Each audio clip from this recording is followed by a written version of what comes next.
मालेगांव शहर में कम से कम 159 साइजिंगों का मामला विधान परिषद में बीजेपी के आमदारों की ओर से उठाया गया। लक्ष्य संतोष साइजिंग, जनता साइजिंग, मोहम्मदी साइजिंग, नजीरा साइजिंग या उद्योगांवर कारवाई केलेली आहे। त्यांना तसे त्रुटी दुरुस्त करण्यासाठी किंवा त्यांना फाईन लावणं किंवा त्यांना बंद करण्याचे आदेश दिला, अशा प्रकारची कारवाई देखील केली आहे।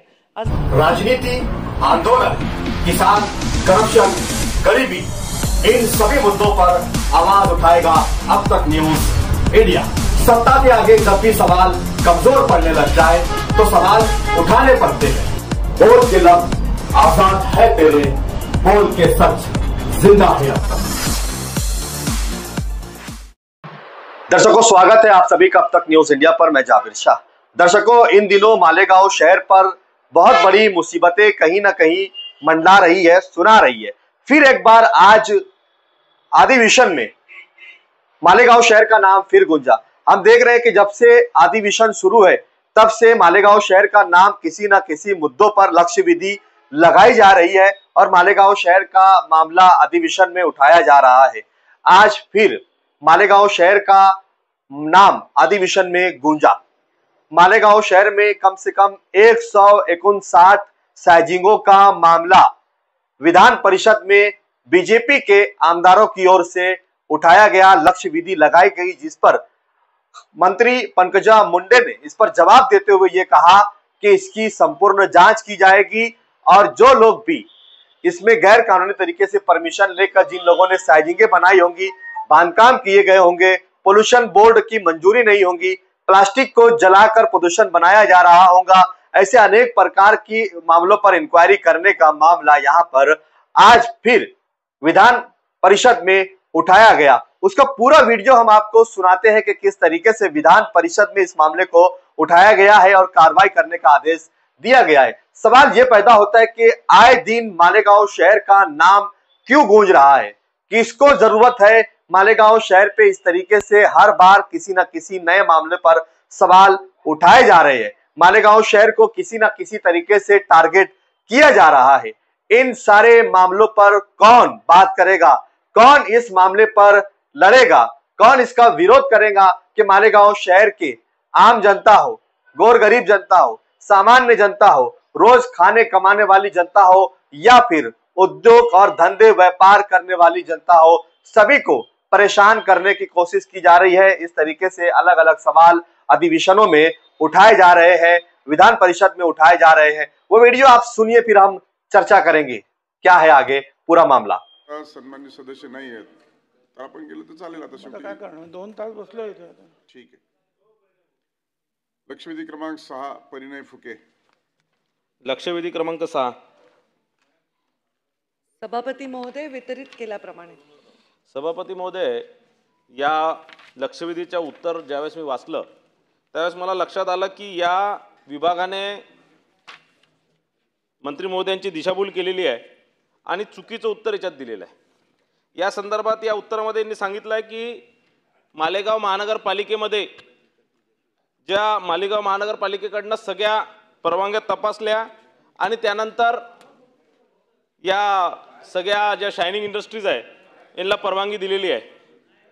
पण मी आपल्याला सांगतो की मालेगाव महानगरपालिकेमध्ये जवळपास या प्रकारचे 160 शायनिंग उद्योग चालतात आणि या मालेगाव महानगरपालिकेने या एकाही उद्योगाला बिल्डिंग परमिशन किंवा कोणत्याही इतर परमिशन दिलेलं नाही।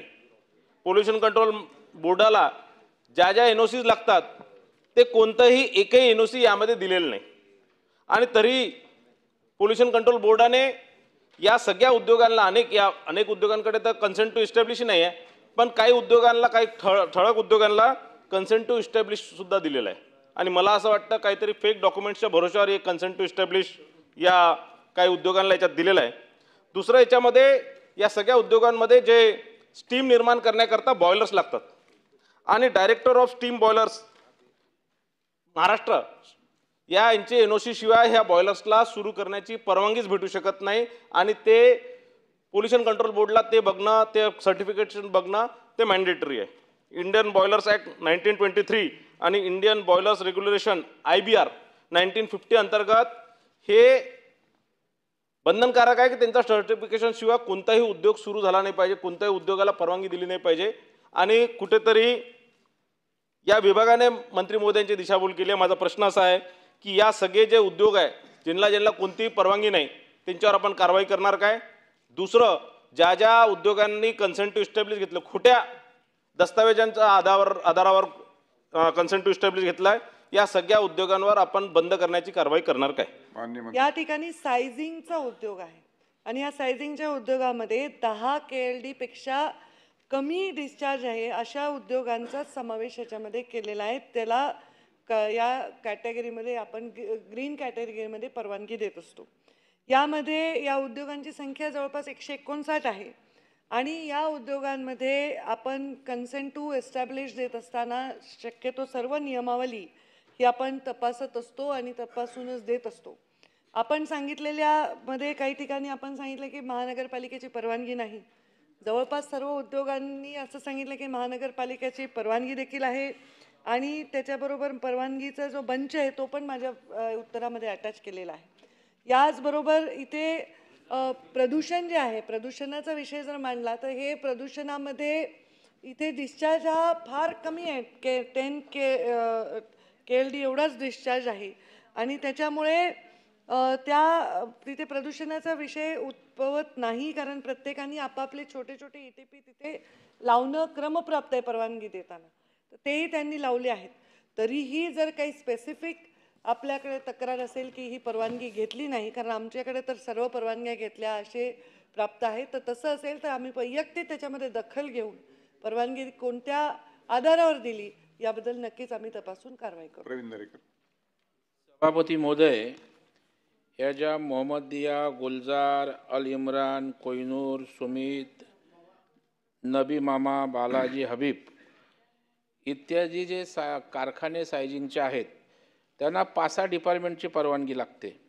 कदाचित महापालिकेची परवानगी घेतली असेल, पण माझा ठाम दावा आहे किंवा माझ्याकडे माहिती आहे की अशा प्रकारच्या MSCB असेल, रेव्हेन्यू असेल, टाउन प्लॅनिंग असेल, पोल्युशन कंट्रोल बोर्डची घेतली आहे की मला माहीत नाही, MSCB, तर मला वाटतं ज्या आवश्यक त्या परवानग्या सर्व डिपार्टमेंटच्या घेऊन नियमात काम सुरू आहे का, हा माझा पहिला त्या ठिकाणी प्रश्न आहे. त्या ठिकाणी जागे ज्या बांधकाम आहे ते सुद्धा अनधिकृत आणि बेकायदेशीर आहे असा माझा समज आहे, माझं म्हणणं त्या ठिकाणी सभापती महोदय. या ठिकाणी जे खनिज तेल असतील, कोळसा, रासायनिक पदार्थ, बॉयलर, धुरकांडीच्या माध्यमातून दोन्ही प्रदूषण होतं. एक ध्वनी प्रदूषणही होतं आणि सांडपाणी गेल्यामुळे जलप्रदूषणसुद्धा, पाणी प्रदूषण होतं आणि त्याच्यामुळे नागरिकांना यामुळे वेगवेगळ्या प्रकारचे श्वसनाचे, त्वचेचे आजारी सभापती महोदय होतात. त्याच्यामुळं आता उत्तरावरच त्या ठिकाणी आक्षेप प्रश्न जो आमच्या परिणय फुगेंनी घेतलेला आहे, तर मला वाटतं या 4 डिपार्टमेंटच्या परवानग्या आहेत का? एक बांधकामसुद्धा अनधिकृत आणि बेकायदेशीर आहे असं आमचं म्हणणं आहे. त्या संदर्भात शासनाचं काय म्हणणं आहे? आणि अशा प्रकारच्या अनेक तक्रारी नागरिकांनी केलेल्या आहेत आणि त्याच्यामुळे या अशा प्रकारच्या ज्या आपण पुन्हा एकदा खात्री करा, परवानग्या असतील तर कोणाचा मुद्दाम कारवाई करण्याचा आमचा उद्देश नाही, परंतु काही विशिष्ट लोक अशा प्रकारची त्यांना सवय लागलेली आहे, तर त्याची माहिती घेऊन परवानग्या नसतील तर आपण कठोर कारवाई करणार का आणि इथल्या नागरिकांच्या आरोग्याची हिताची काळजी घेणार का? नक्कीच ज्यांनी परवानगी घेतली नाही त्यांच्यावर कठोर कारवाई करणारच. आमच्या डिपार्टमेंट पुरतं मर्यादित ज्या परवानग्या आम्ही तपासतो त्या परवानग्या तपासूनच कन्सेंट दिलेला असतो. परंतु जसं आपण सांगितलं की काही ठिकाणी परवानगी नाही अशा किंवा काही लोक जर त्यांचं त्रुटी दुरुस्त करत नाही किंवा त्यांच्यामुळे काही तक्रारी आहेत, काही लोक प्लास्टिक जाळून फ्युएल तयार करतात वगैरे, अशा लोकांवर आम्ही कारवाईच केलेली आहे. सभागृहाला जर अवगत करायचं असेल तर आपण काही उद्योगाचे नावही घेतले. त्यामध्ये आपण संतोष सायझिंग, जनता सायझिंग, मोहम्मदी सायझिंग, नजीरा सायझिंग या उद्योगांवर कारवाई केलेली आहे. त्यांना तसे त्रुटी दुरुस्त करण्यासाठी किंवा त्यांना फाईन लावणं किंवा त्यांना बंद करण्याचे आदेश दिला, अशा प्रकारचे कारवाई देखील केलेली आहे. आज आपण बॉयलरच्या संदर्भात सन्माननीय परिणय फुके आणि आपण जे परवानगीचं विचारलं त्याबद्दल सुद्धा आम्ही तपासू. तशी कुठली चुकीची परवानगी दिली असेल तर तशा स्पेसिफिकली उद्योगावर कारवाई करू. तो दर्शकों, आपने सुना कि विधान परिषद में किस तरीके से आमदार द्वारा मालेगांव की साइजिंगों को लेकर सवाल लगाए गए हैं, सवाल पूछे गए हैं। अब जाहिर सी बात है, जब विधान परिषद में साइजिंगों के मामले उठाए गए हैं, उसकी परमिशन के मामले उठाए गए हैं, बांधकाम परमिशन नहीं है, इस तरीके के सवाल उठाए गए हैं, बांधकाम मंजूरी नहीं है, पोल्यूशन बोर्ड की परवानगी नहीं है, महानगर पालिका की परवानगी नहीं है, इस तरीके से गैर कानूनी तरीके से साइजिंग कारोबार चल रहे हैं। कुछ साइजिंगों के नाम लिए गए, कुछ साइजिंग मालिकान के नाम लिए गए हैं। अब क्या इस सारे मामला पर मालेगांव शहर के एमएलए मुफ्ती मोहम्मद इस्माइल कासमी क्या लड़ाई लड़ेंगे, उनकी क्या तैयारी होगी और किस तरीके से इसे डिफेंस किया जाएगा, यह भी देखेंगे। अब देखना यह है कि इस लक्ष्य विधि के बाद क्या मालेगांव की साइजिंगों पर, खरखानों पर कोई नई मुसीबत मंडलाने वाली है।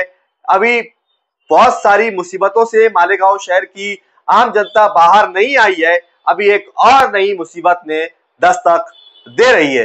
देखना है कि इस मामले में अब क्या होगा, इस पर नजर बनाए रखेंगे और आप तक खबर पहुंचाते रहेंगे। आप देख रहे थे अब तक न्यूज इंडिया, जाबिर शाह के साथ। जय हिंद, जय महाराष्ट्र।